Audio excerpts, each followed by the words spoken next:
Hello, viewers on YouTube. How you doing? What show are we on? Truth is viral. The truth is viral, people. So take 2 penicillins and call me in the morning.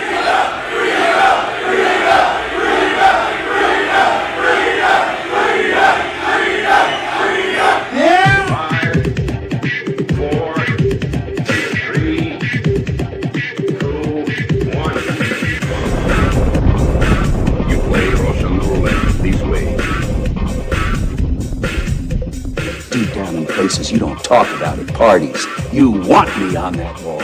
You need me on that wall. Keep this frequency clear. And now it's conspiracy. See, they've made that something that should not be even entertained for a minute. That powerful people might get together and have a plan. Doesn't happen. You're a kook. You're a conspiracy buff. You're watching The Truth is Viral, the only news program on the internet trusted to deliver the truth since 2008. And now, here's your host, Mr. Bobby Powell. Hey, Bobby. Hey, everybody. How you doing, Bobby? Hey, Bobby. So, for those that don't know who I am or what I do, my name is Bob Powell. I'm a journalist. Have been for the last 36 years. Went to college and everything. Got a degree in journalism. And I'm a license from the FCC to operate any radio and television station in the nation. I am not new at this. I was in Washington, D.C. on January 6th, okay? Now, I was there with my buddy Pete Santilli, and we're down there by the Ellipse, the Washington Monument, or not the Washington Monument, but Washington Monument, where the president was speaking. And Pete and I are capturing pretty much the same footage because we're standing there together, right? Well, I figured I would rather have footage of 1 million people walking straight at me when the rally's over with. So I take my fiance and we're trudging up towards the Capitol 45 minutes before the president ends his speech. When we get to the Capitol is already under attack. So here we are at the west side, and that's not the riot's really not a safe place for my fiance. So since we're parked on the other side of the Capitol building, I said, honey, let's just go around and you sit in our car, and I'll go, take care of business. Well, we get around to the east side of the Capitol, and that side is also under attack. So I put my fiance in a Department of Homeland Security pickup truck that had been abandoned. Nobody around it but people dancing with a karaoke machine, okay? And it was a really wild scene. At the base of the steps, you got people just boogieing, and at the top of the steps, you got people being forced out of the Capitol with pepper spray. It was wild. Okay, so my fiance's safe now. I go and get into the crowd on the east steps of the White House. Now, there's already a crowd in front of me that are fighting the Capitol Police. And then a crowd comes up behind me, so I'm stuck, okay? I'm going wherever the crowd goes. And the crowd is going straight up the steps of the Capitol building. So, I get up there at 2:08 in the afternoon. Can somebody please bring me a clicker for the television so that it's not so loud when I need it to be quiet, please? Thank you.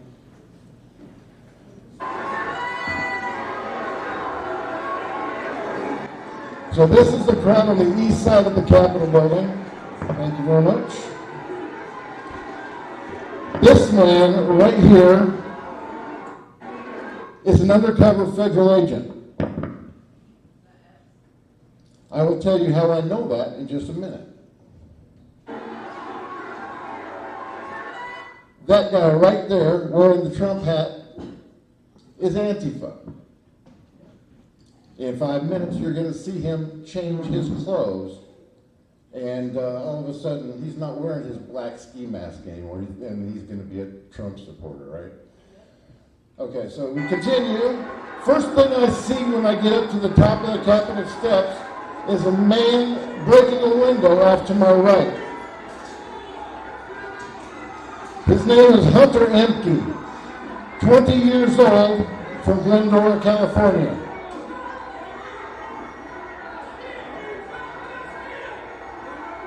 Can you notice that there are only about a dozen people in front of this window? The indictment of Hunter Empty says that the Capitol Police, that these guys were being assaulted, that they were under attack. That is a bald-faced lie. They were not under attack in any way, shape, or form. As you can see from this video, they're standing there in front of the window that Empty had broken. Not under attack. They're just sitting there chilling.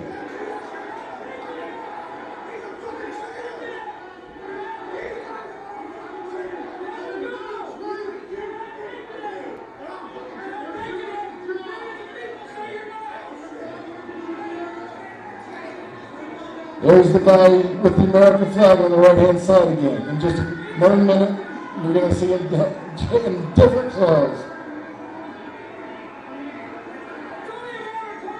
Does it look like the Capitol Police are under attack in this video, folks?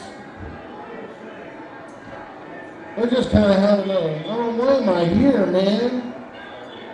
Okay, now listen, you can hear their radio traffic.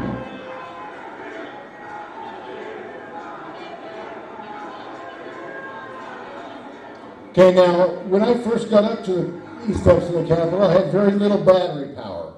So, on my camera, so I had to be very judicious in the use of my camera. And I did not hear, well, I did hear the transmission that told them to leave that broken window undefended.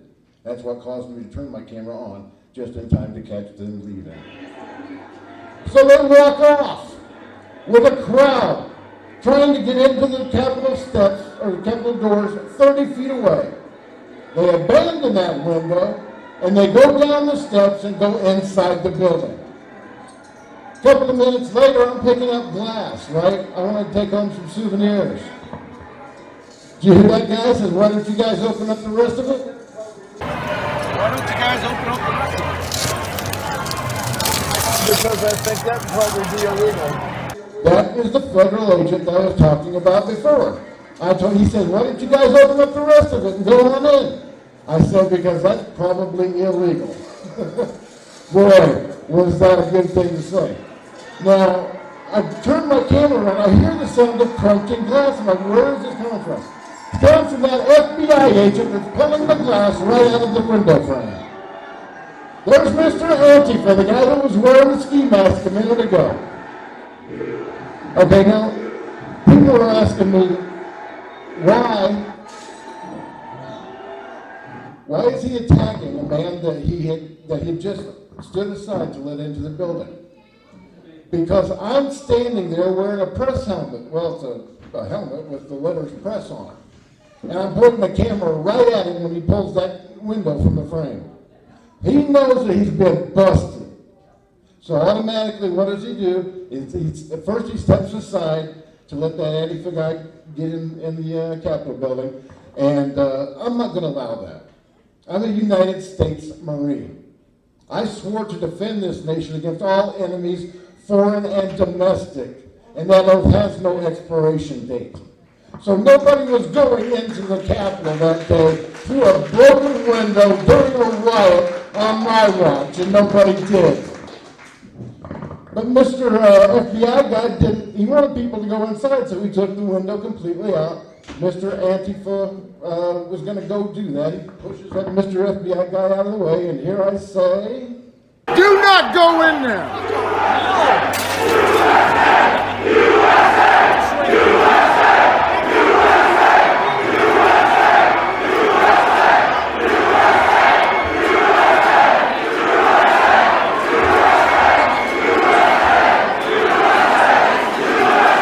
So now he starts, oh yeah, I'm a good guy. I'm going to keep people out too.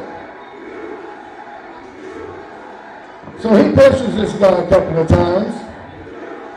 He backs off. Now he's going to walk off into the crowd, never to be seen again. Like I said, he knew that his cover had been blown, and he was out of there. Now, just 15 minutes later, at the east entrance doors where I was telling you all the action was at,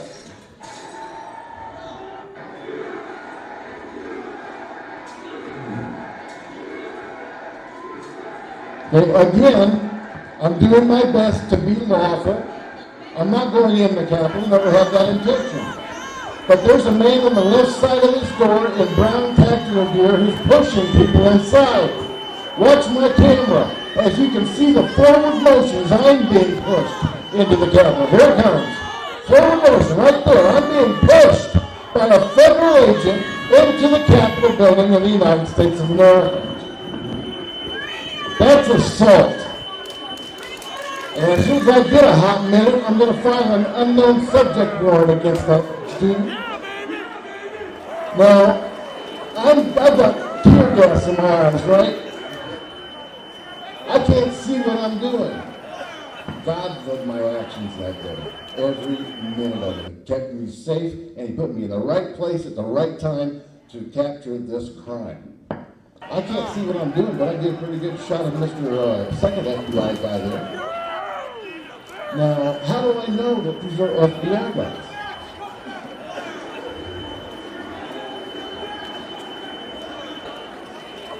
Okay, now look at him. He's just standing there like he's supposed to be there. He's not rioting. He's not trying to get inside. He's not trying to keep people out. He was pushing people in. That was his job. That was his mission. That's what he was there to do. Imagine a lot of my haters got a lot of joy out of that little scene. Bobby getting his face full of nails. Okay, so now how do I know that these guys are FBI? Well, as I said, I've been a journalist for almost 4 decades. And I know how this works. I sent my footage to the FBI on January 15th. 29 minutes of high-definition video from the east entrance of the Capitol. Not one frame of that 29 minutes of video, not one still picture of either of those 2 men has appeared on the FBI's website where they're asking for tips to identify people that were at the Capitol that day. And let's see, what else? How many other ways can I prove that they were FBI? Oh yeah, every email that I have sent to the FBI has not been returned. As I said, I've been doing this a long time. Every time that a reporter sends a question or a query to a government agency, whether it's city, county, state, or federal, they get a reply. Sometimes that reply may be a no comment, or the investigation is still ongoing, we'll get back to you later, or something like that. I'm hearing nothing but crickets from the FBI. They have refused to return any of my phone calls, they refuse to return any of my emails, and notice that I am not in handcuffs. Okay, I'm walking around a free man. Why? They've questioned everybody that was within a 100-mile radius of Washington, D.C., so what makes me so special? I'll tell you, in order to seek a warrant for my arrest, they would have to take my video in front of a federal judge, video that shows one of their agents attacking the building and opening it up for rioters, and me defending it. So they're kind of caught between a rock and a hard place. They can't arrest me, or they'd have to put my video in front of a federal judge. And that would blow their entire narrative. Okay, so there's no video of these men on the FBI's website, no pictures. I'm not getting any joy from my emails or phone calls. My show, The Truth is Viral, is based in Michigan. I called the Federal Defender's Office in Detroit. And I told them about the video. I left messages, actually, on the voicemail systems of every single federal defender in Detroit that's representing somebody from Michigan. How many phone calls do you suppose I got back? None. This is Brady material. This is exculpatory evidence that would benefit their clients. And the FBI, the Department of Justice, doesn't want to have anything to do with it. So they are not looking for these 2 guys at all. My mission is to find out who they are, find out who gave them their orders, and we'll find out who is behind this fake insurrection. Yes, ma'am. You've given it to the FBI, right? Oh, yeah, I gave it to them on January 15th. Then it is exculpatory. They can't withhold it from the defendants. Well, I guess maybe, but you know how they bury you in when you ask for discovery, they bury you in evidence, right? Yeah, I get that. My fact is that you gave it to them. They cannot now not release it. That's all I wanted to know. Well, I see your point, but they can also not release the 14,000 hours of surveillance video that they've got. Okay, so I've basically hit the streets, going from place to place, from town to town, giving my video on thumb drives like this one right here to people that can actually do something about it. So far, I have enlisted the aid of 7 United States senators and congressmen. Now check this out. It's a wild group from both the Republicans and the Democrats. Kirsten Sinema. Who would expect that a progressive Democrat would be interested in this video? Josh Hawley from Missouri. Okay, so we got a Republican and Democrat in the Senate. And we've got Dr. Paul Gosar, Lauren Boebert, Louis Gohmert was describing my video on the floor of the House the other day. And Pete Sessions just got a hold of me through LinkedIn. He wants to meet me after this little shindig is over. So I've been going, it was really funny. I was in Sarasota helping my fiance's mother get her house together. It had been left to her by her sister. And I wanted to sell my house. It's up in Alpena, Michigan, on the other side of the country. So I wanted to get up there. I wanted to go to the Trump rally in Ohio on my way up there. Okay, just an hour detour, no big deal. I could not get out of Sarasota to save my life. I couldn't get out on a plane. I couldn't get out on a bus. And I couldn't get out of the car because my fiance needed it to take care of her mother.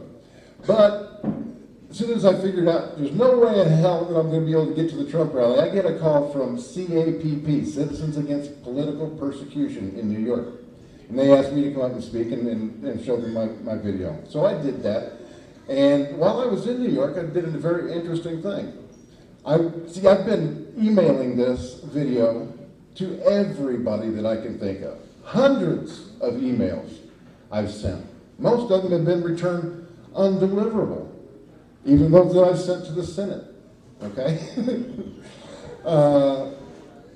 My phone calls aren't being returned, and if I do happen to get through to somebody, well, it doesn't fit the official narrative, and they're just not interested. Now, I'm starting to break through into the mainstream. I was on OANN a couple of weeks ago with Dan Ball, and Bongino's coming up, Newsmax too. I got to get back down to Florida for that. But I need help, folks. I really do. My Twitter account was deleted last night because it was finally starting to get some traction, over 2 million engagements. But they didn't like that. So they just straight up deleted my account. So if you've got a pen and a piece of paper handy, or maybe you got a cell phone, you can just record what I'm about to say. I need you to go to bobpowell.blogspot.com. It's actually written right up there. And the January 6th video, I haven't touched it. I haven't added any new stories because until this is settled, there are no more stories for me. Okay, so we're going to find out who these guys are, and we're going to find out by you people sharing that video everywhere you can, and not just once. We are in a war. You can't fire one bullet and say, okay, I've done my duty, let's go. No, I've been up 18 hours a day for the last 6 months, copying, pasting, tweeting, retweeting, emailing, making phone calls. You don't get to say you're a patriot if you click a mouse once and say, I've done my duty. This is a war. We are in a battle. I am over the target, and it's time to drop some hate.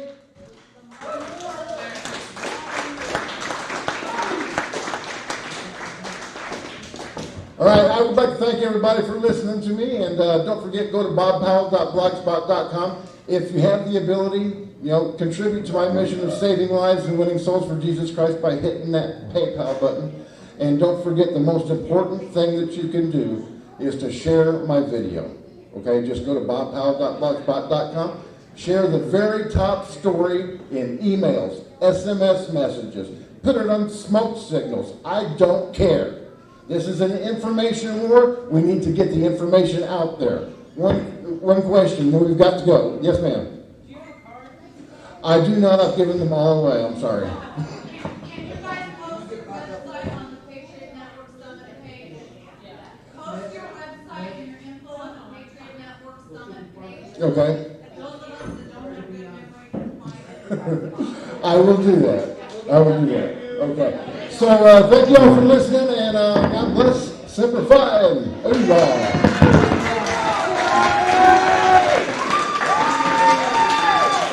I'm Pete Santilli, and you're watching The Truth is Viral. Do not click away. We'll be back with more in just a moment.